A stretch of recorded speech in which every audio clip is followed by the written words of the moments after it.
Hi, my name is Vaagn Toukharian. I'm the second one on the list. Tigran couldn't come. I don't blame him. 20 hours of flight is too much. Who we are, thanks, sir. Both of us, Tigran and I, work for Qualys. Qualys is one of the VM providers, vulnerability management providers, of also doing web application scanners. So I work on a web application scanner. Okay. That's enough as an advertisement. Let's move on. So what we do, Tigran and I, we are both, we share a couple of things. We are ethnically Armenian, so we are in States by chance or by decision, anyhow. And besides that, we share a couple of other things. We love to try. We are doing triathlons, running, biking, swimming, the other way, swimming, biking, running.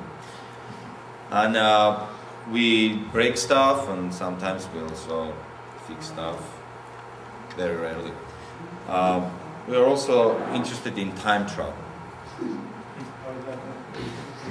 Nice. It took me 20 minutes to get here. 20 hours. So what are we gonna talk about today? So I told you guys in like 5 minutes ago that this is about denial of service attacks, and it's good old get flooding. So if you are looking for something more interesting, please don't be shy. You can take off and get out in half of the talk, or right now. I don't hold a grudge. Okay, so what we're gonna talk about the method. I'll show you the tool that we dealt. We will go through some statistics. Then we'll figure out how to defend against denial of service attacks on a layer 7, and then we'll see how all of this, the method and the tool, could be used and for what. This talk was presented at DEF CON last year, and it's 20-minute talk, so I'm gonna try to talk very slowly to stretch it.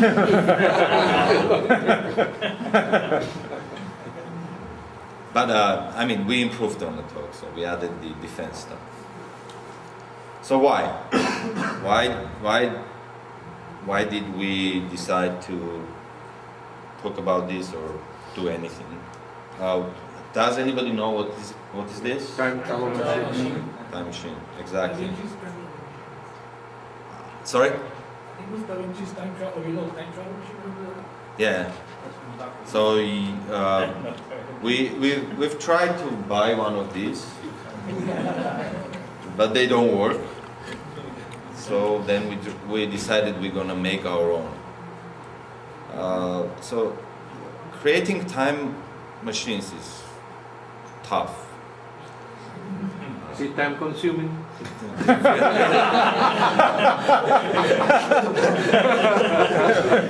Yeah, thanks, man. You're helping me to stretch the time. From the opposite end, I need to spend time, not save time today. Anyhow, so our goal was to create a time machine, but we can't get to that generic solution. But then we decided to have a partial solution. Get a machine that will help you to figure out what will go on with the system in a second, 2 seconds, 3 seconds, 4 seconds, whatever, in a time, and not just for any system and any conditions, but systems under stress of denial of service. So that's the goal, basically. A little bit of DOS taxonomy. So what are denial of services for? They are basically trying to do bad stuff to systems. They're trying to crash, get lots of resources, resource hogging of some kind. They'll go into different classifications like resource consumptions on network level, infrastructure, intermediate device resource consumption, and then into more higher level of types where they go on operating system, resource exhaustion, and finally application layer, which we're going to talk about. And there are some extra fancy ones that are more on a business logic layer. So classical application layer, layer 7 attacks, those DDoS attacks, are divided into two different types that we think they are divided into two different types. Type 1 is DDoSing blindly, DDoSing blindly, which means you just hammer the website with get of index HTML over and over and over. Or if you have money or Russian connections, you do it from botnets, basically multiplying it by number of your friends or number of bots that you own. Method is, as we said, it's blind. You don't see the feedback, and also you are kind of not so smart because you're not really trying to get the weakest point of the system. I'll explain that in a bit. So, and besides that, they are near symmetrical. Near symmetrical is very loose term here, but what I mean, you're generating a request and machine gets you a response back, and if that response happens to be static, you're not gaining enough. You're just generating as much. Your attacker client works as hard, almost as hard as the server. Of course, you are not parsing the results that you're getting back. You're not rendering them, otherwise you will DOS yourself. But in any case, by just randomly picking a resource and hammering on it, it's not so good. Slightly smarter bots will do attacks like slow start. These are slow LORI, slow HTTP, slow read. These guys are smart. They are opening a connection, usually and hogging that connection. They're trying to keep the connection alive, and by doing this, they're trying to exhaust the connection pool on a HTTP server. Some servers are able to keep connections up to 10,000, like Apache, if it's a really good machine and it's not in MPI mode. Nginx will be slightly better, but a laptop or an iPhone could basically take down a very good server if it just hogs the connection pool by slow reading or slow writing. Slightly more involved attacks will do attacks on a PKI, basically doing key exchange over and over or something similar, where the server has to work harder than the client. Or if you find an entry point, an attack vector where whatever you provide is being used in a SQL statement, SQL wildcards could be used to generate huge or long running SQL processes.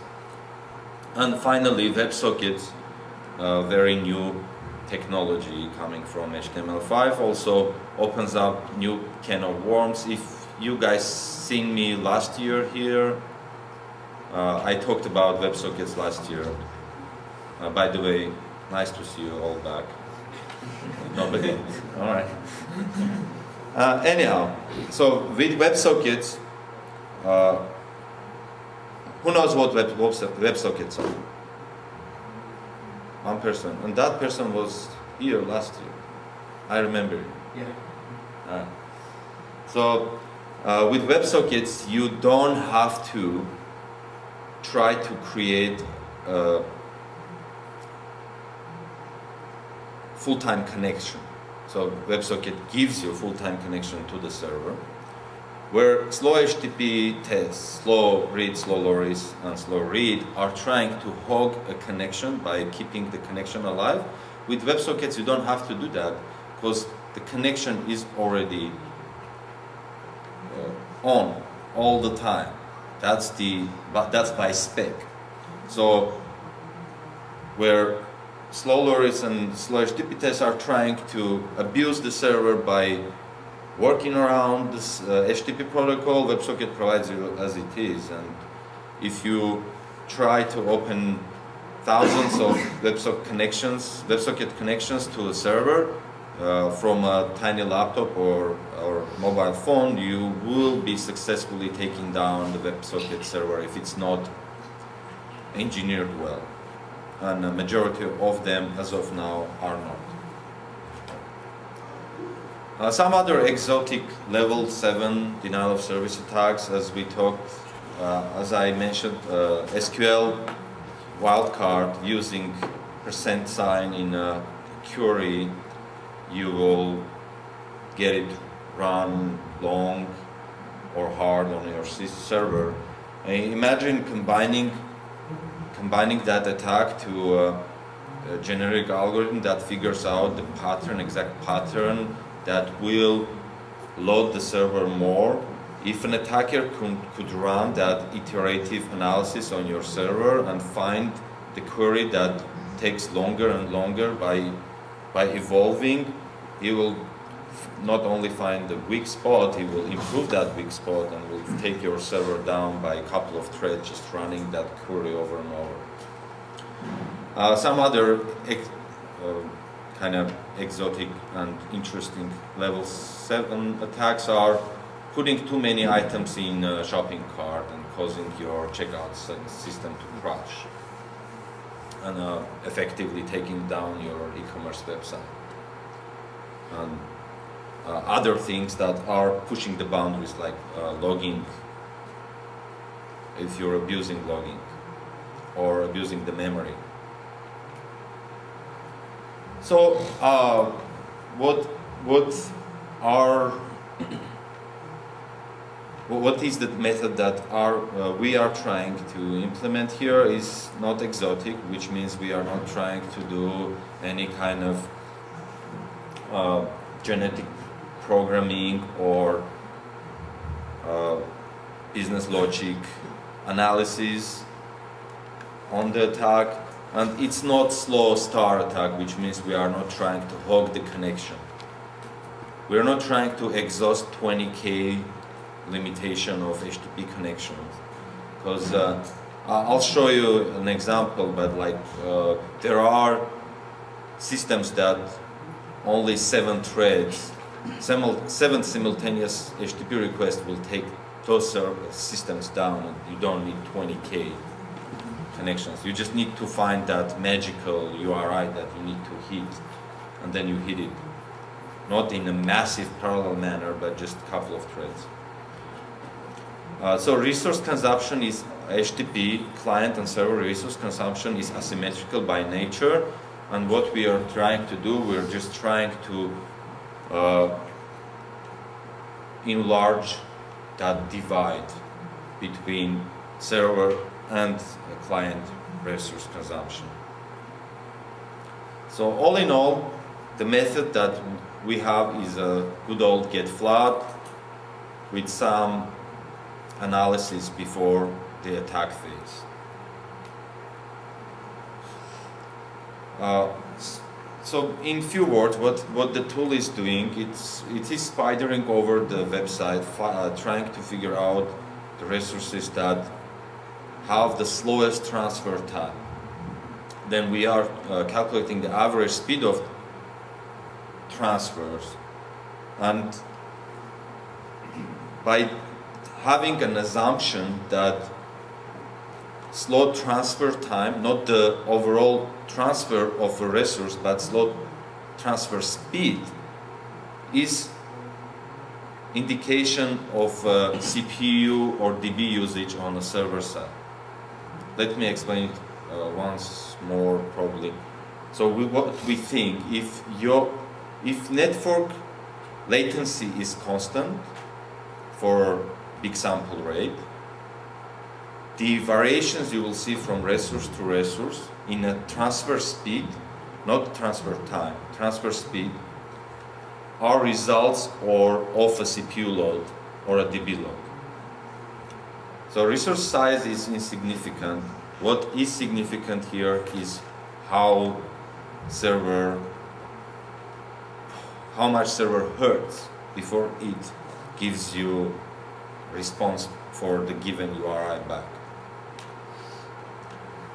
Some stats, this is a result of a huge sample rate that we took on open source CMSs that we were hammering with our tool, and usual normal resources lie in here, which means they have pretty fast transfer speed, and there are these outliers, very few URIs that will be really slow, and these guys are the ones that we are looking for.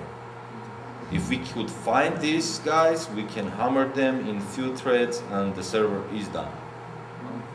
Yes, sir. How do we know, how can I say this?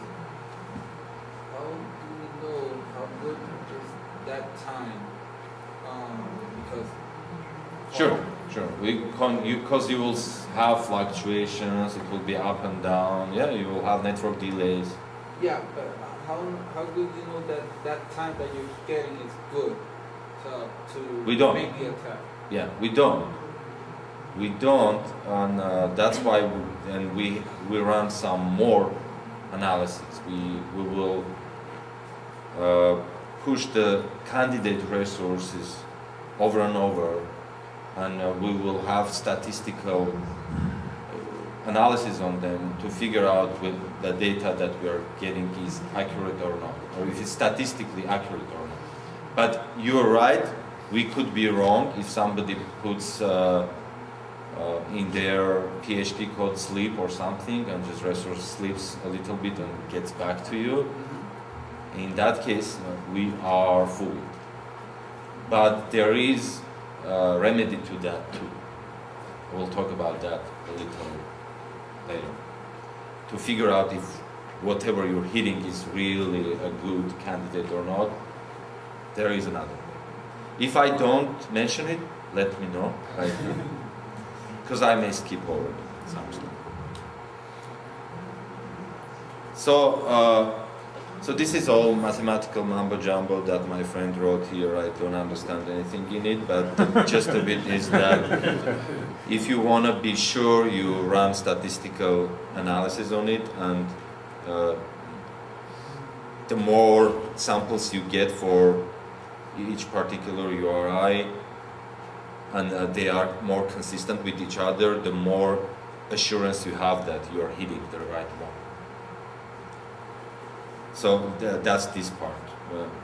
Selecting resources with lower mean, which means they will be hitting at the same spot all the time. They don't have big fluctuations. It's not random. And as a continuation of that, we will throw out all these resources that have very big variance, which means they are just random, or server is having a bad day, but not because of it, just having a bad day. And so when we run our statistics, we'll try to get all the resources in this quadrant, which means they are slow, but the standard deviation is also low, which means they are repetitively bad.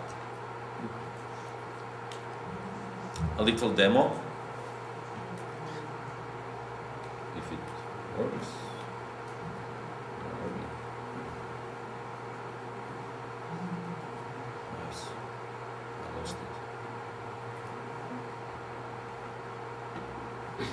Alright, so here we run the tool. It crawls the website, finds the speeds and standard deviation on the top n resources. In this case, I guessed n was 10, and then it can generate an XML with all those numbers in it. Actually, you can use the tool to calculate, do the statistical analysis and testing for you without crawling. You can give it an XML that it will take from another crawler if you wish, but tool has some kind of crawling capability. Of course, it doesn't support JavaScript, and Ajax calls and stuff won't be there. This is proof of concept, of course. It's not a commercial grade tool. And now what it does, it also can do fancy things like do the distribution chart for you. So you'll see what kind of deviations your resources will have. You'll visualize the state of the responsiveness of your application.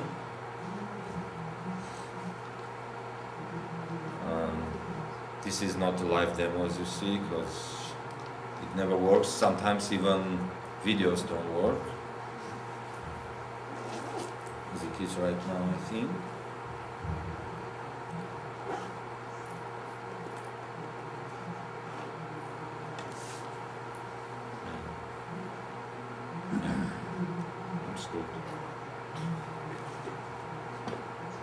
Alright, that's something. Start from the scratch.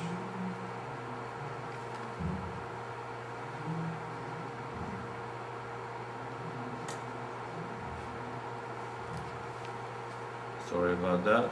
There is also a possibility of drawing the graph of your web app, like anybody needs that. And then what can you do after you got this XML file from the tool? You can run it as an attack. For example, right here, we are going to gather, this is going to crawl first with depth of 3 in a crawl graph, and we'll take 10 samples, generate an XML, concrete that XML. This is concrete CMS, so you'll get the worst stuff for it. This is another example of taking in few XMLs, few links in XML and running them 100 times, and in the result you will see what happened to those with the means and standard deviations that we begin with and what we got from continuously running it. So we'll see the improvement or degradation, basically proving our point that it was bad, or disproving it if it fluctuated the other way. So in here, what we have 2 machines. One is our server. It's a quad-core i7, very nice machine running concrete CMS. This little window is a Linux laptop that is running the attack. Now this is an attack mode where we are gonna put the server in a stress, and we are gonna send, if I'm not mistaken, 7 of the worst URIs that we found on this CMS. We're gonna continuously push them, and let's see what is happening. So the server usage is nothing. It's 100% idle right now. Before we started this 6, there's 5 of them only. We started 5 attack threads or processes, CPU jumped to being only 1% idle on a server where the client is 90% idle. And this is the client that we're running on, and the UI and stuff all take resources. So this is just to demonstrate that resource consumption is really, really asymmetrical. If you find a bad place and you push in it, the server is gonna just crack. Sorry? Just like the video. Oh yeah. And coming back to your point where you said, what if whatever measurement you have is a hoax? Yeah, you don't know if it's because of the timing or it fluctuated. If it fluctuated, we'll find it because it statistically will be thrown out because the resource is not stable. The deviation is large. But if deviation is small, but the resource is giving you a large mean, which means it's slow, but in reality it's not slow, we'll catch it by running the tool in parallel. Like, for example, here we're running the tool on an XML with candidates, 3 of those in parallel. So if it was my server, I would do that, but for any open target, I wouldn't, because this is really putting it at stress. And when you put it at the stress, you will see what happens to it. If it was a really bad resource, you will see mean drawing, which means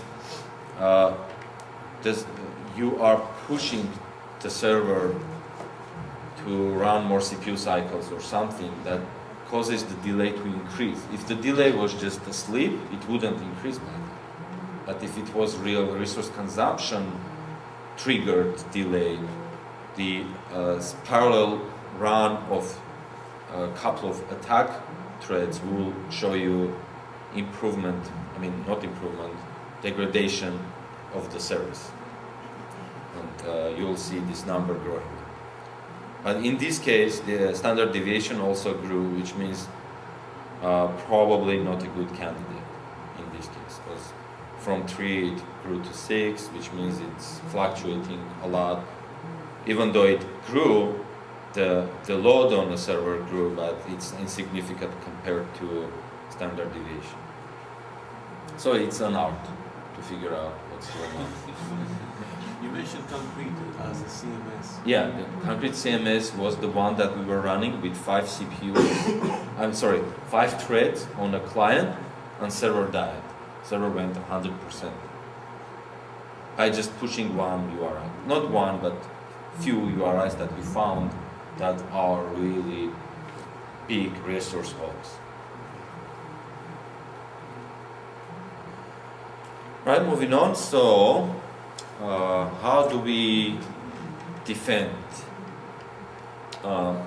Few standard and traditional answers to that are use load balancers, use as many backend servers as you can. That seems to be a good solution all the time for defense against DOS and DDoS attacks. But we also ask you to be smarter and first identify the resource hogs you have, for example, using our tool. And then after you know which resources you have that are the pain for you, you can do a couple of things with those. First, you can look at the code and figure out why it is so slow. Then you could apply a couple of configurations that we have suggested to maybe a few settings for Apache modules that would help you alleviate that pain. So load balancers, usually the solution with load balancers or good firewalls that fight against denial of service is rate limiting settings of some kind. unusual traffic filtering and source IP checks. Besides having just a load balancer that does what load balancers do and sends it to many backend servers. A few problems with load balancers, these kind of solutions would be if you have denial of service protection that is done through hiding the real IP of backend servers behind something like Cloudflare or something like that. If internal IP of those servers is accessible and it leaks, the attackers will just go for that. They won't go to your FQDN, they'll go to IP addresses. That's one of the problems. If a protector is smart, it could see that he's seeing behavior where there is a rate limiter. He could figure out what's the threshold and play right under the threshold, but still make your life miserable. Commercial protection services, one of them Cloudflare, they do those things, resource rate limitation, connection limitation, basically rate limiters or any other limiters. Some good side effects of using those commercial DDoS protections, they also can have other security measures like mod security like features that would help to alleviate some SQL injection XSS attacks.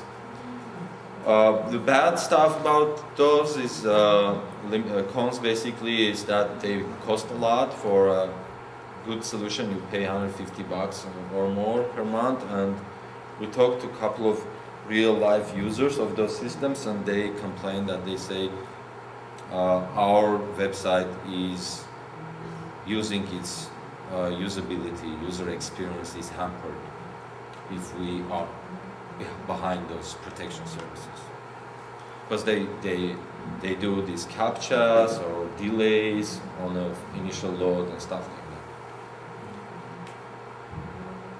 that. So you could do this, you could take the tool and run it, see if you find any resource hogs, and then you run it again. If it's your own resource, you run it in parallel to see if it really harms the server.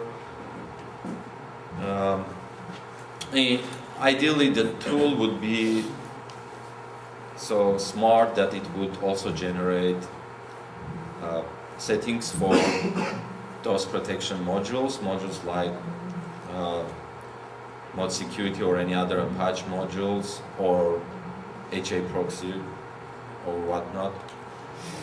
So what we did, we also tried to be a good citizen after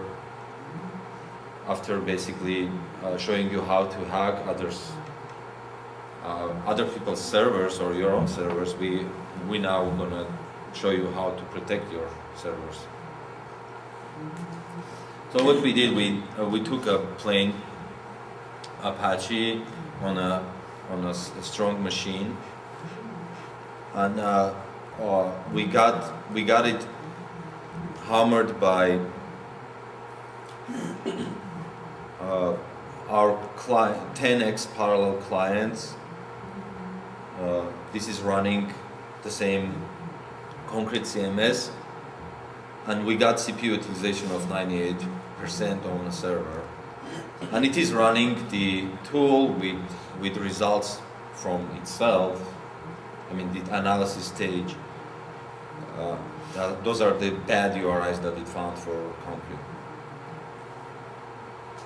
So we tried to see if standard Apache configurations of some kind could help with it. There was nothing that really could help. Then we started looking at modules, module by module.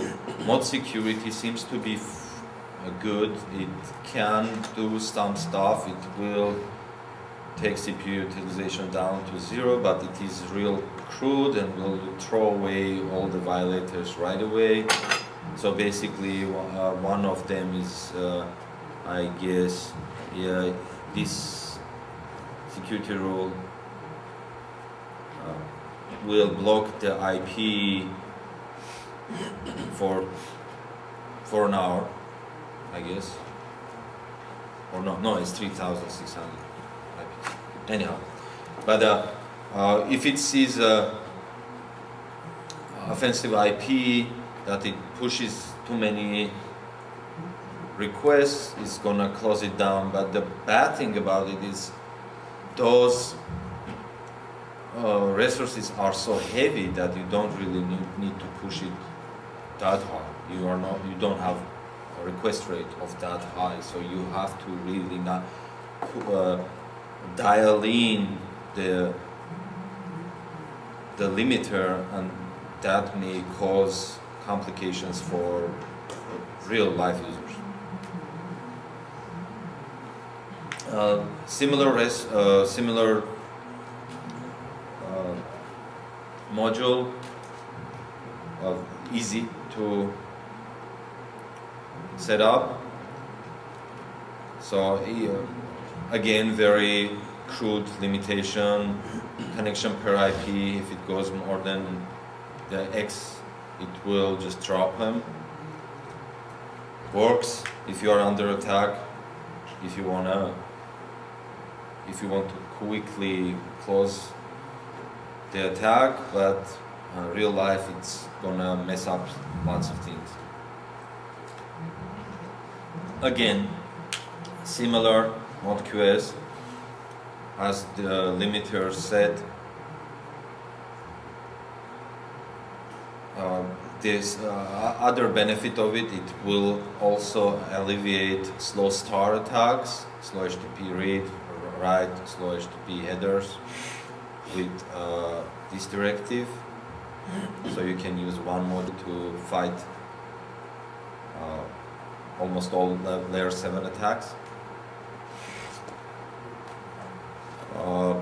This one is really sophisticated, and it could be very useful, but you have to spend a couple of days in understanding how it works, and it will analyze your usual traffic, and it will set up these rules automatically if needed, and it's not going to limit the incoming IPs in a strict cut them all manner, but it will let you go into depth a little bit, and if depth accumulates, then it figures that this IP is really pushing, then it will start cutting it off. So it's more elastic, more configurable, but still really tricky to work with. How about service there? How about performance? Does it affect performance as well? All these modules are Apache modules. So it depends on how they are written. Usually, so all of them we have some numbers here, like 30% CPU will be reached instead of 100, for example, using this guy. And others too, mostly. If your limit is, this is 50 connections per IP, in that case, goes, but that's wrong. It shouldn't be 50. It should be 5. 30% is your baseline. No, baseline was 98, so it improved from 98 to 38. It drops to 30. So again, this there are no key turn solutions for denial of service attack protection. This guy was supposed to be it. This was supposed to be the module that could do it. So all the modules that we talked about in previous slides, they don't know what is going on with the server. So that 38%, they have no idea if the server is being overloaded or not. This module was designed to do that, to figure out if you are being stressed, and then it's gonna act. Unfortunately, discontinued, not used anymore, and not working. Hence the angry green man. Any reason why it's not they discontinued it? Is it Discontinued. work? Does it work? Nobody wanted to support it, so if you want, you can go and revive it. So mod evasive is good. It's our favorite as of now. It's very simple to configure.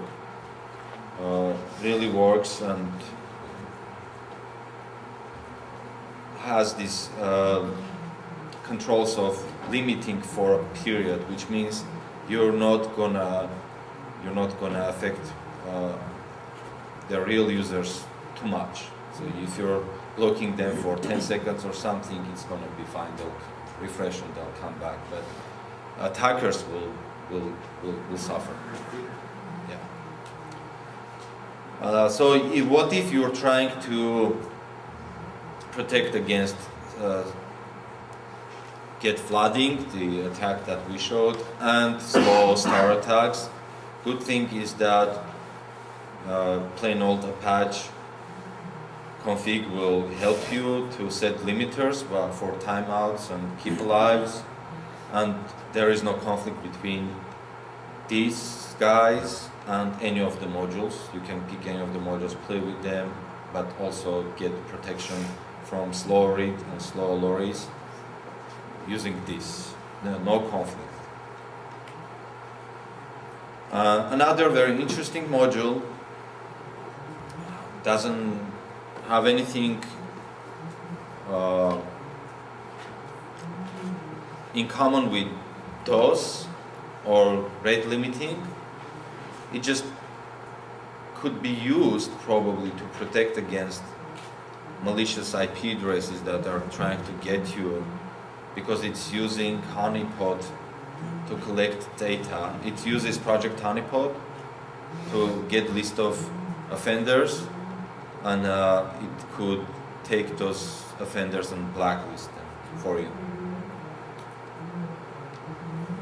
So that was about protection. Now see how we can use it.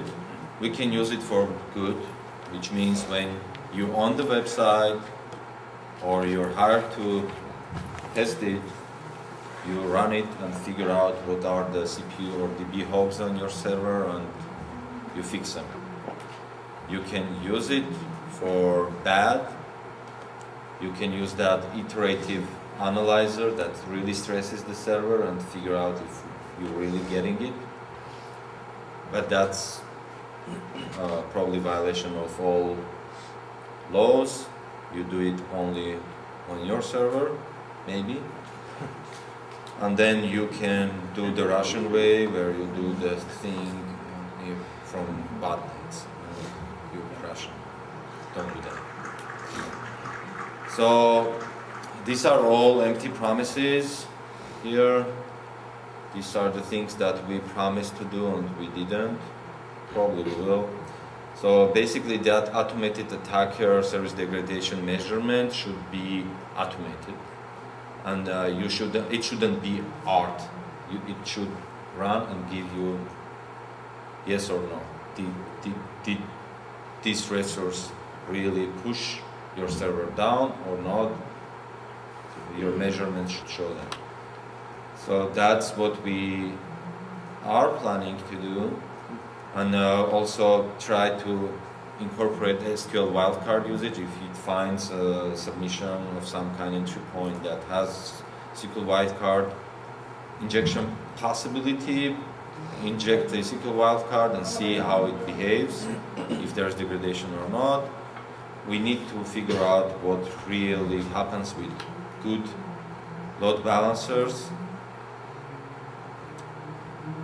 Oh, I missed one slide here. I guess it's not here, but HA proxy. You're missing Flash. Flash? You have all the heroes. Oh, heroes, yeah. And that would be HA proxy. Yeah. Or it was super. No, not super. I guess it was some other hero that I had, but that slide is gone for some reason. HA proxy, high availability proxy, is very useful in this case.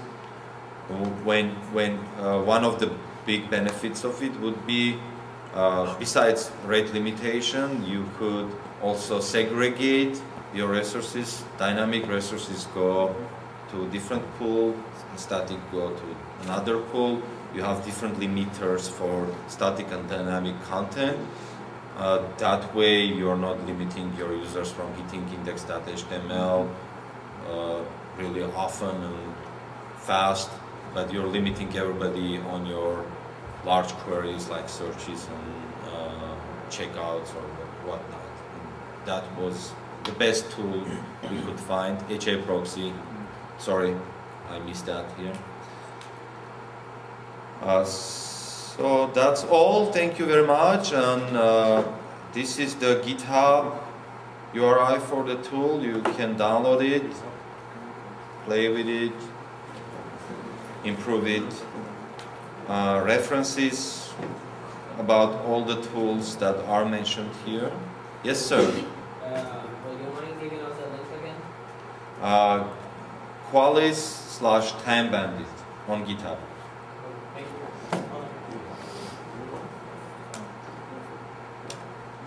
you. Questions, please. Well, I see that this kind of tool or this approach is always used towards your own network or your server Yes. or the one that you're attacking. But if there's any project that is trying to use the same approach at a higher level, at an ISP level, or say the backbone of the internet.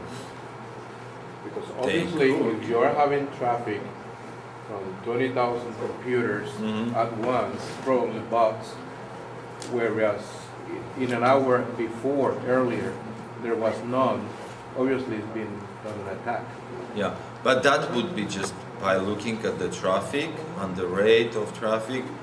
Yeah, well, looking at the Our traffic, approach would be we won't to do see if anything it unless really is active. something worth pushing. Maybe they won't. In this case, attacker won't have a big footprint.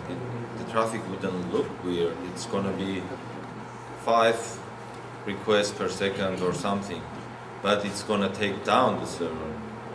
So, as continuation to what you asked, we were thinking of having something running on the server where similar to this module that never worked. That it senses what's going on with the server. It also now, I mean, if I own the server, I don't have to run this tool from the client. I can run the tool on the server, and on the server I know the load caused by particular resource, and I know the blacklist, let's say, of the resources that I need to throttle down. Then I could give it to my ISP, or I could put HA proxy in front of it and rate limit those resources. Did I answer your question somehow? Yeah, but then again, I guess it's not cost effective if you are putting the tools at a higher level anyways. So I could say that Qualis, for example, has this method inside its web application scanner.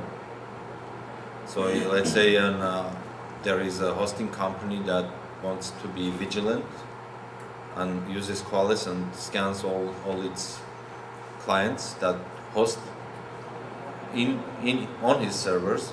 It could identify the slow resources and rate limit himself, for example, or identify the attacks, figuring out these guys are pushing those slow resources, that must be an attack or something like that.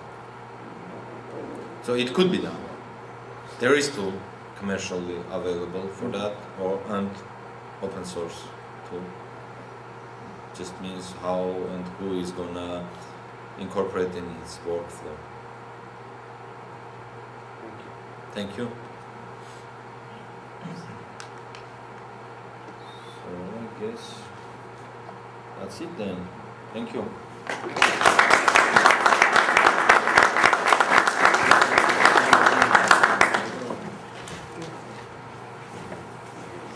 Vaagn.